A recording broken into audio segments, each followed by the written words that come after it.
Oke sobat bonsai, pada kali ini kita akan coba melihat tentang satu jenis bonsai, yaitu bonsai sancang, yang mana merupakan salah satu jenis tanaman yang basah dan juga membutuhkan banyak air ya. Tanaman ini biasanya banyak dijumpai, sering dijumpai banyak di daerah-daerah basah seperti sawah, dan juga cukup menarik untuk kita jadikan bonsai. Kita lihat seperti tekstur di kali ini. Ini adalah sancang yang dimana setelah di stek dengan bakalnya yang cukup bagus sehingga menghasilkan satu bonsai yang cukup menarik. Kita lihat. Nah, sancang memiliki tekstur batang yang sangat unik dan tentu bentuknya dari perakarannya juga sangat baik ya untuk sancang. Bagi Anda yang ingin tahu lebih banyak tentang sancang, bisa Anda broadcast atau lihat di Google tentang apa itu tanaman sancang. Bonsai sancang terbaik ini memang sangat mudah untuk dikembangbiakan ya teman-teman. Untuk dijadikan sebagai tanaman bonsai pun sangat mudah sebenarnya. Yaitu mungkin supaya lebih cantik, kita bisa mencari bakal bonsainya yang sesuai dengan karakter atau selera kita. Nah, yang saya ambil kali ini adalah bakalnya yang seperti ini, yang cukup menarik. Karena bakal yang baik tentunya akan menghasilkan suatu bonsai yang juga cukup menarik. Untuk mendapatkan bonsai sancang ini kita bisa dilakukan dengan mencangkok atau menstek dengan bakal-bakal bonsai yang sesuai dengan selera kita masing-masing. Nah, untuk media tanamnya pun juga untuk tanaman sancang ini tentunya tidak berbeda jauh dengan tanaman-tanaman bonsai yang lain seperti pasir, pupuk kandang, dan juga serbuk gergaji ataupun sekam.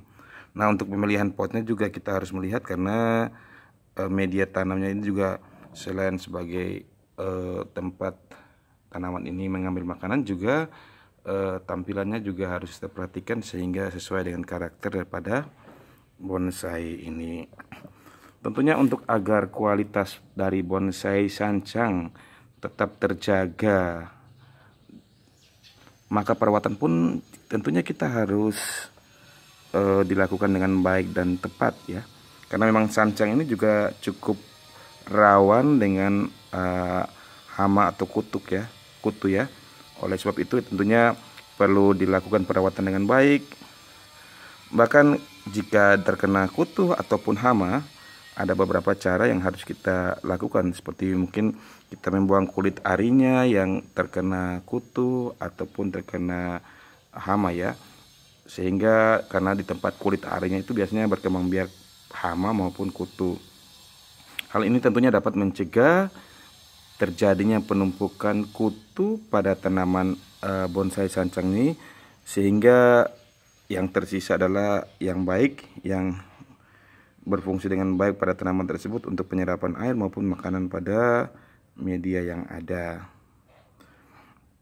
Untuk penyiramannya tanaman bonsainya bisa dilakukan baik pagi maupun sore, karena tentunya sancang ini juga cukup membutuhkan air ya.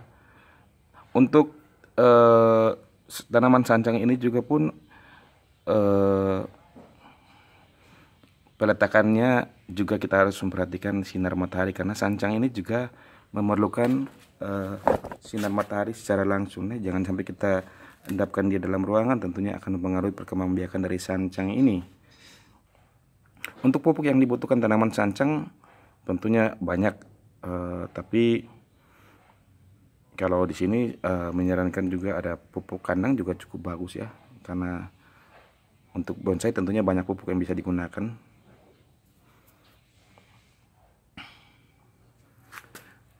Kemudian untuk tanaman sancang ini juga perlu dilakukan pergantian media tanam secara berkala. Hal tersebut itu kenapa harus dilakukan pergantian media tanam? Karena tentunya seperti manusia juga ya, media tanam yang ada ini lama kelamaan juga tentunya unsur haranya pasti akan lama kelamaan akan habis. Nah, tentu tanaman ini membutuhkan makanan seperti manusia juga. Oleh karena itu, dengan kita menggantikan media tanam yang baru, tentunya akan zat-zat yang terkandung dalam tanah, humus, unsur hara dan sebagainya mungkin akan tersedia kembali dan akan mempengaruhi perkembangbiakan daripada tanaman bonsai ini. Selain itu juga untuk tanaman bonsai seperti lain bonsai lainnya, sancang ini juga pemangkasan dan sebagainya diperlukan agar tentunya untuk tidak terlalu, karena kita lihat dari media tanahnya yang ada ini tentunya unsur zat makanan yang terdapat di dalam tanah media ini juga terbatas. Oleh karena itu pemangkasan juga diperlukan secara berkala. Selain juga untuk hal tersebut juga untuk mempercantik daripada tampilan bonsai ini.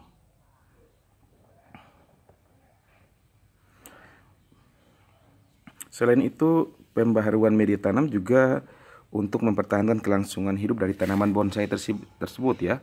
Karena tentunya selain daun, tentunya akar juga perlu kita pangkas.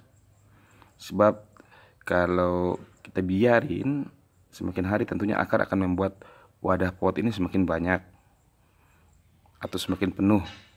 Nah, tentunya akan air yang masuk, udara yang masuk juga akan sulit masuk ke dalam media tersebut. Nah, hal ini akan membuat tanaman bonsai menjadi kurang bagus, bahkan bisa menyebabkan kematian pada tanaman bonsai ini. Oleh karena itu pemangkasan baik pada daun maupun pada akar sangat diperlukan. Nah, itulah beberapa tips ataupun bagi sobat-sobat bonsai. Tentunya sebagai pemula juga kita sama-sama belajar untuk tanaman bonsai ini, mengelola bonsai satu demi satu, dan sehingga kita bisa menyalurkan hobi kita untuk tanaman-tanaman bonsai ini. Inilah tampilan bonsai sancang yang ada beberapa, namun ini yang bisa dilirikan contohnya karena tekstur batangnya juga cukup bagus ya. Nah, ini untuk media tanamnya baru diganti seminggu yang lalu, sehingga kita lihat juga pucuk-pucuk barunya sudah bertunas, kemarin hampir kering dan ini sudah bertumbuh dengan baik karena sudah diganti ya media tanam. Nah, media yang saya gunakan ini adalah pasir, pupuk kandang, dan juga sekam ya, sekam yang sudah dibakar. Oke, sobat bonsai, semoga sedikit yang dibagikan ini bermanfaat bagi para pencinta bonsai. Maklum masih pemula, jadi tentunya masih perlu belajar banyak. Bonsai sancang.